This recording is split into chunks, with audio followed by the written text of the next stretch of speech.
All right, today we are going to talk about how your mind gets controlled into believing you are a helpless victim who needs help from a doctor or a surgeon to fix your allegedly bad joints.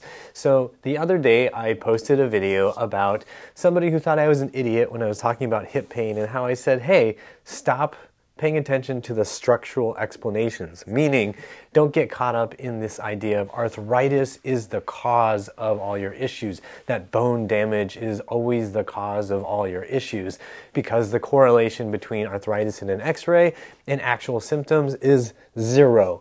That again, I'll just summarize by saying you can have bone-on-bone arthritis in an x-ray and it won't mean anything. It has no predictive value for whether or not you have pain and range of motion issues in your knee.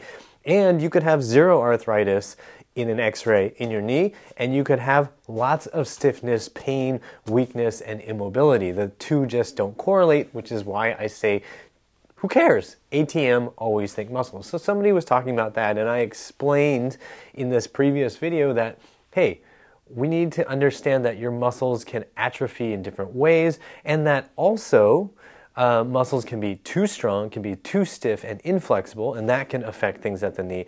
And maybe most importantly, that your hip muscles need to function in order to make sure your knees don't hurt. Because if your hips are not functioning well and they do funky things and do not control your femurs well, then your knees are going to hurt.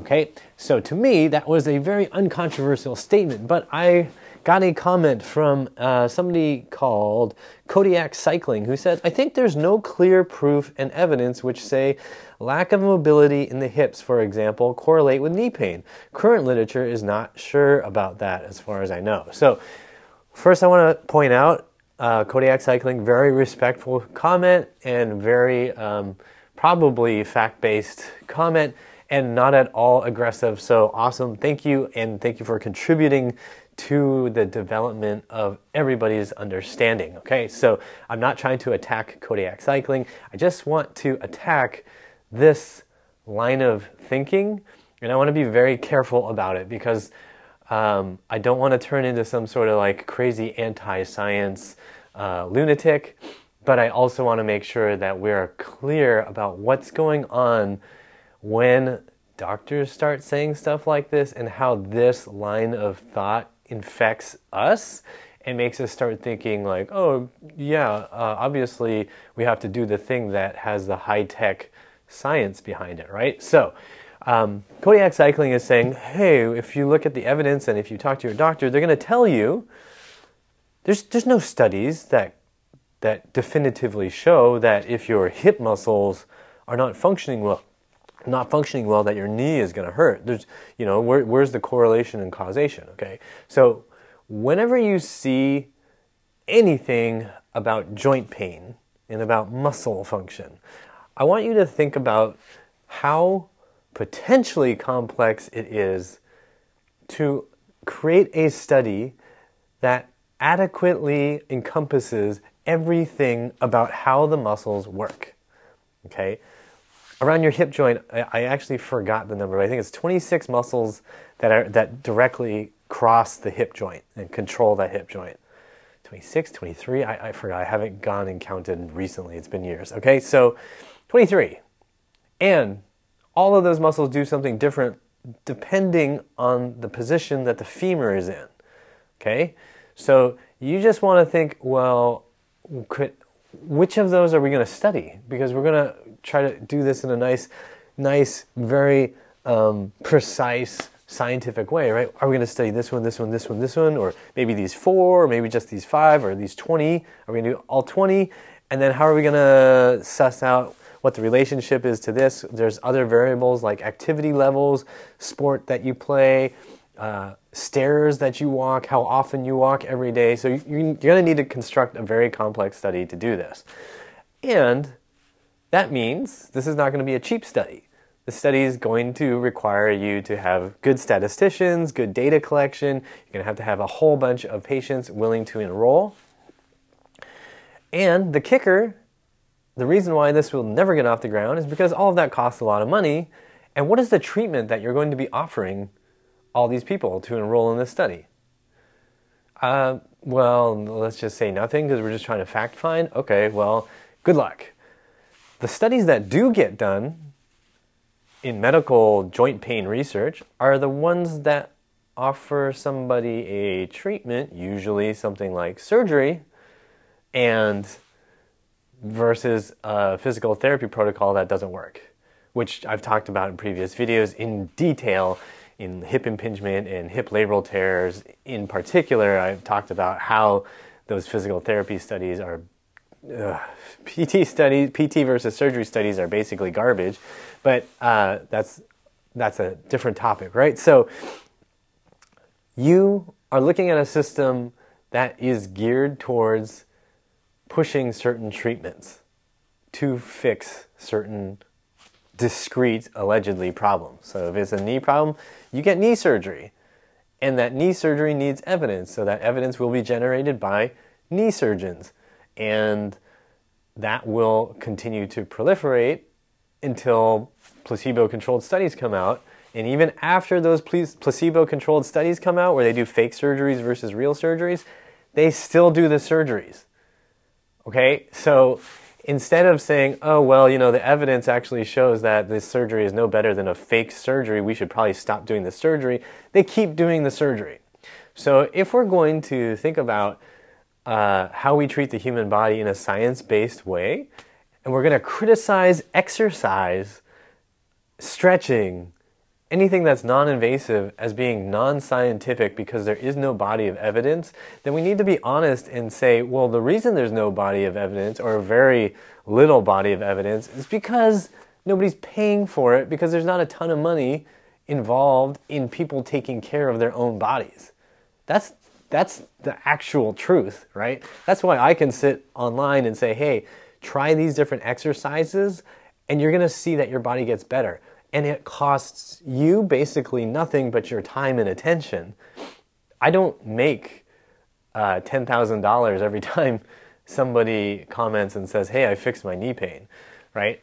A surgeon makes several $1,000s every time they do a surgery, which they are technically skilled at. They have expertise. They didn't kill the patient. The anesthesiologist managed to keep the patient alive. I have a friend who's an anesthesiologist, so he'll appreciate that I put it that way. You know, the nursing staff, everybody, the whole hospital operated in such a way that there was cleanliness and hygiene that kept the person from getting infected and dying after you opened up their body. That's all really, truly fantastic technologically, but that doesn't mean it's necessary. It generates a lot of revenue for everybody involved. It generates revenue for the surgeon, for all the staff, for the administrative structure, for the hospital. But that, again, doesn't mean that it's necessary. It just means that there are a lot of incentives for it to continue. Now, Kodiak Cycling, I'm assuming, is into biking. And I think there's a perfect analogy here when we're thinking about this alleged lack of evidence that muscles might affect other muscles up here, might affect the joint here. Okay, so this is about as simple as it gets. We all know, hopefully, what a bike chain looks like. You have, in a simple setup, you have that big ring up front and a small ring in the back, and then you have a chain that connects those things, right? So those two rings connected by the chain, it should be very clear to you, even if you are not a bicycle enthusiast or a bicycle mechanic, that what happens at that big ring is going to affect what happens at that small ring. Because connected, right? They're literally connected, okay? In the medical world, the analogy here is that doctors would tell you, we haven't yet done a placebo-controlled double-blind study to determine whether or not this big ring and this little ring are related, or that activity here might affect this, right? We have to do a study, and nobody's done that study, so we don't have that evidence. But when we're looking at the human body, I want you to understand that we actually have anatomical maps of these things. So we do know that these things affect each other. If you look at a map, an anatomy chart of the human body, you'll see that there are muscles that cross the hip joint cross the knee joint. Your hamstrings cross the hip joint, cross the knee joint. Your quads can cross hip joint, cross knee joint. Your adductors, the deep inner, or not deep, well, some of them deep, but big inner thigh muscles, cross the hip joint, cross the knee joint. Do we need a very detailed study to determine whether or not something at the hip joint might affect the knee joint? No, it's literally clear as day that muscles that cross joints affect those joints. And if you see that you have limited range of motion in the hip joint, or at the hip joint, right? Like there's something wrong with how it moves, it's locked in some position, you almost by definition know that the knee is also not going to function perfectly well. Because that hip joint is, those muscles are not allowing that to move correctly, that means this is no longer functioning at optimum, right? That's clearly observable. You don't need anybody to do a study for correlation of knee pain to hip muscle flexibility or hip muscle strength. Like, how are you going to, do I need to like study the bike chain and say like, well, what amount of tension would affect the spin and rotation of the, no, I can just see it. It's clearly a problem. And so when we're talking about joint pain, chronic pain, for people who are struggling to even believe that certain muscles are going to affect things away from the joint that we typically associate with them, all you have to do is test this stuff yourself, right? Like, I guarantee your general practitioner is not going to take the time to test this for you and actually doesn't know how to, but you can do stretching and exercise, strengthen things to see what your body does when you do it. And then if you want to be super scientific with yourself, if you notice something get better, then the simplest thing you can do, if you want to test whether or not it's a placebo, is just say, well, I'm going to stop doing that good thing, right? Like, let's say you start doing some stretching for your inner thighs and then, wow, your hip starts feeling a lot better. Then guess what? Easy thing for you to do is just stop stretching for like another 2-3 months and then see what happens. See what happens. Does all your pain come back? If it does, maybe start stretching it again and then just go through that cycle. Every time you tell yourself, well, I feel better, it must be placebo, just stop doing the thing you were doing and find out what happens to those muscles. Think to yourself whether or not, I have better range of motion and control. It no longer feels like it's grabbing because I've been doing this stretching. I don't know. Let it get stiff again and see what happens. It's going to be very clear that there is a cause-effect relationship that doctors often, their philosophy and their perspective tends to blind them to and blind you to. But that's like saying, well, it really doesn't matter what I eat. I can just eat whatever. And if my stomach hurts or my poo doesn't look good or, I just feel low energy, it has nothing to do with the food because nobody has done a study to determine whether eating just sticks of butter is definitively bad for you, right? Who's done that study? Nobody's done that study. You have to do a study for 3 months of people eating only a diet of butter to determine whether eating only a diet of butter is bad for you or good for you. It could be good for you because we haven't done the study, right? So I hope you understand from these analogies just how insidious this mode of thinking is. Now, the caveat is we should be scientific about how we approach our bodies. We should be thinking about the evidence that we have for the things that we're doing. We just need to understand at what level that evidence can be generated at and what amount of certainty we can actually have for it. So this is where I think people often get fouled up, and I'll maybe talk about this in another video, but there are schools that are created by fitness gurus or whatever gurus, strength training gurus, whatever, and they will have certain strong beliefs about the best exercise to do X, right? Best exercise for this, this, and this, right? They may even have their own very esoteric theories about how the body is ideally aligned, right? And all of this is developed from their own personal experience, and also, I hope and assume, is from dealing with people in the real world, right?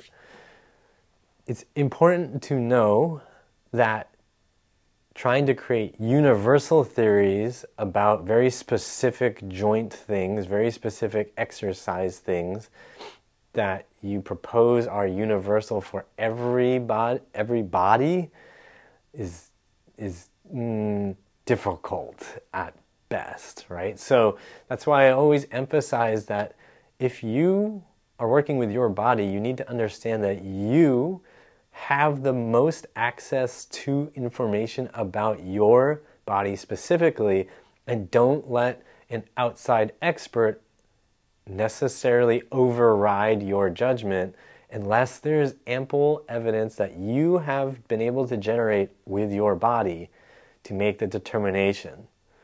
So, or at least, if you're going to listen to somebody's universalist theory, you at least are willing to test it and be willing to accept or deny it, right? If I tell you that, every human being should be able to do the full middle splits, and if you can't, you're going to have terrible hip pain, right? So I can say that, maybe I grew up as let's just say I grew up in gymnastics, and from a very young age I learned how to do the middle splits, and as I got older I determined, I see all these people with hip pain, none of them can do the middle splits, so it must be because they can't do the middle splits. So that's my theory. I generate this theory and I apply it to everybody. But you in your body should be able to think, well, as I'm working towards this goal, maybe I get halfway there and my hips feel fantastic. Should I be driven by this fear-based warning of like, oh, if you don't do this, you're going to be whatever? Probably not. Even if I'm well-intentioned, you still have to keep your critical thinking cap on and keep reassessing whether or not what I'm saying or whoever is saying makes sense for your body. Now, this topic can go on and on and on, but the point is, scientifically assess, realize that the understanding of how muscles work with your joints is not a question that you need to do big, giant medical studies on. It's a question that we'll never have big medical studies done on because there is no money to be made in doing that. So there's no money to pay for these studies. And when you are doing anything with your body, you need to be thinking, paying attention, learning how muscles react in your body so that you can make the most progress for yourself, whether it's knee pain, hip pain, shoulder pain, back pain, whatever. You got to know you're responsible for your body. Don't try to outsource this to a doctor. Don't try to outsource this to a chiropractor, a massage therapist. All these people can be helpful in their own ways. But ultimately, the most important evidence and knowledge about your body is generated by you. Okay? You generate it. Okay. So, I hope this makes sense. Also, don't want to leave on just all that. So I want to also share one really awesome comment that I got from Island Gal 500, who's commenting on that previous video. She, I believe it's a she, since Island Gal, is in her 70s, I think. Yeah, I'm in my early 70s and have always been active until 3 years ago. It didn't take too long until after I started watching your videos for me to get back to not having pain. All parts of my body took turns, back, knees, and every part of my feet, especially. Using the stairs inside my home was difficult, and I used to thump drop with the bottom of my foot because my calf muscles were so tight I couldn't properly walk down the stairs. This is where it gets good. I can't get over how much better I feel with your help and talks. Now I feel 6 years younger than my actual age instead of 20 years older, which is awesome. And with more work, I'll have regained my pre-COVID fitness level. I'm just going to skip ahead. This is amazing information. You've accomplished what my doctors couldn't. So glad I could stop using those prescribed pills for my back when all I needed to do more do was be more flexible to strengthen my abdomen and back and support my feet with slippers in the house. It's common sense. Couldn't see the forest for the trees. Well, Island Gal 500, you did see the forest for the trees, and then you got to enjoy all the trees on your little hike because you realized that your body is something you could fix yourself. The pills were clearly not going to fix it. They're just going to numb you. And then resting more. What is resting more going to do? Oh yeah, atrophy, aches. Aye! Atrophy, induced immobility. Those are all things you want to avoid. But if you exercise, you move your body, everything feels better. So thank you for sharing that comment, that story. I hope that also inspires other people to get moving and get outside. Or stay inside because it's pretty cold. I'm even wearing a sweater inside. What's the deal there? It's California. It's cold. All right. So, guys, I hope this helps you. If you want to see more videos that'll help you with your body, please check them out here. If you want to support this channel, use the links you'll find in the description box, Patreon, PayPal. I might have one that links to my website, or you can use the join and thanks buttons on YouTube. Like, share, and subscribe. And as always, I hope you remember that pain sucks. Life shouldn't.